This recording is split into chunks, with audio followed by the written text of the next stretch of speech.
Мен бұл мыйзам боюнча айрым ойлоруму сиздер менен бөлүшөйүн. Уинстон Черчиллдин жакшы сөзү бар. Демократия бул идеалдуу башкаруу формасы эмес, бирок азыр адамзат андан артыгыраак башкаруу формасын таба элек дегендей.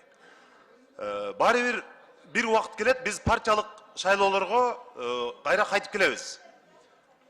Урматтуу депутаттар, тынчыраак болсоңуздар, маанилүү маселе каралып атат да. Убактын токтотуп койсоңуздар.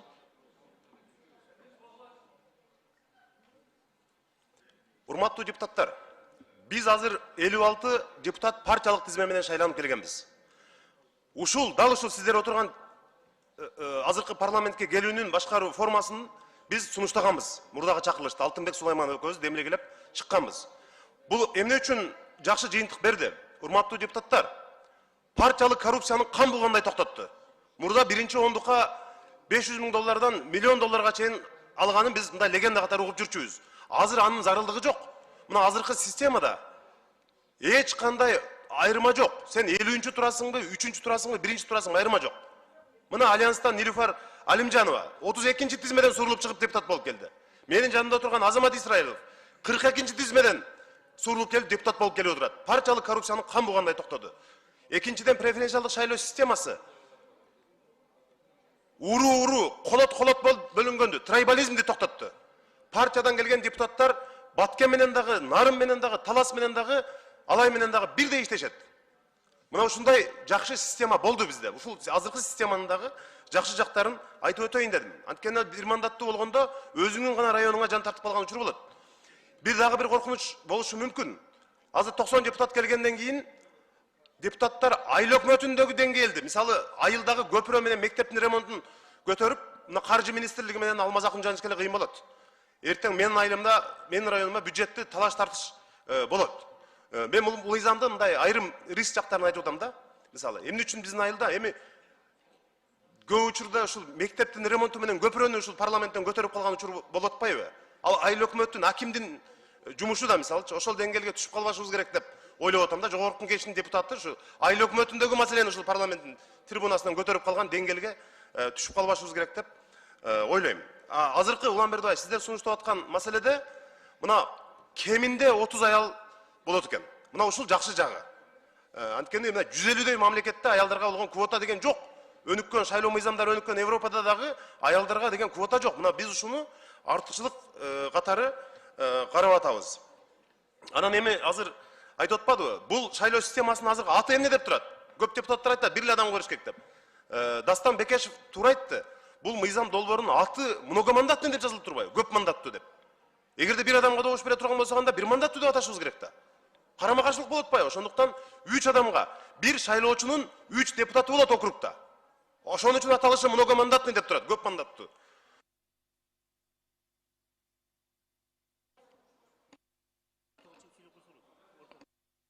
Рахмат. Ортого чыгып айтсаңыз болот.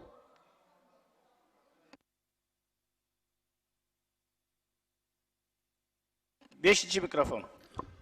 Урматтуу депутаттар, мыйзам долбоорунун аталышы көп мандаттуу деп жазылып турат. Азыр айрым кесиптештерим айтып атпайбы? Бир эле адамга добуш бериш керек деп. Анда биз бир мандаттуу дешибиз керек анда. Анда 90 округ болот, 45 миңден шайлоочу тура келет, анда бир мандаттуудан шайлоого барышыбыз керек. Эгер андай болсо аялдарга анда бул жерге бир же эки аял гана келип, калган аялдар өтпөй калышы мүмкүн. Бир мандаттуу десек. Ошон үчүн көп мандаттуу деп аталгандан кийин бир шайлоочунун 3 депутаты болот. Ошол аймактын 3 депутаты болот. Ал өзү каалаган 15-20 адам чыкса, анткени бул шайлоодо көп адам чыгат. Анткени жанагы шайлоочу, депутат өткөн депутат жанагы кызматка кетип калса, министр болуп, же мэр болуп, же элчи болуп кетип калса, анын ордуна кийинки турган келе атпайбы? Эми көп адамдарда үмүт жанат. Атаңдын озурайын бул кызматка кетип калса, менде мүмкүнчүлүк болот турбайбы деп, ар бир айылдан бирден эмес 5тен кандидат коет. Ошол үчүн 3 адамга добуш берген менимче туура эле болот.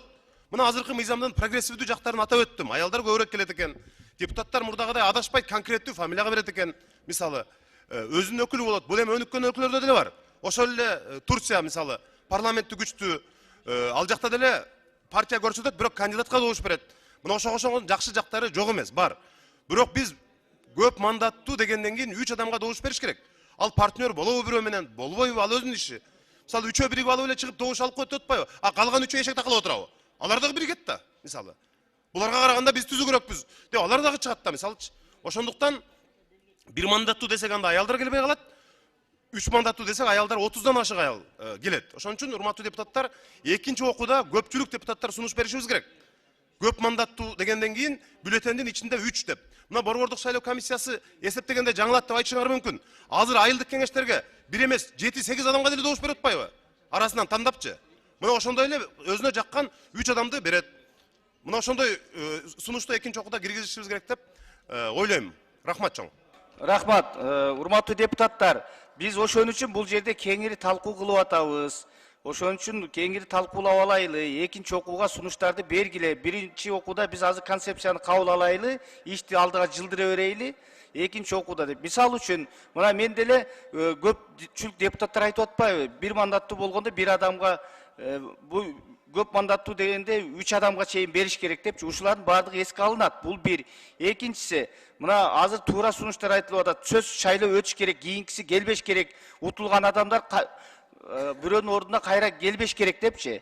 Бул ушул окшон баягы пикирлердин баары айтылыш керек да. Анан кийин ошого таразалап, анан бир заманбап иштей турган ылайыктуу вариантын алып чыгабыз.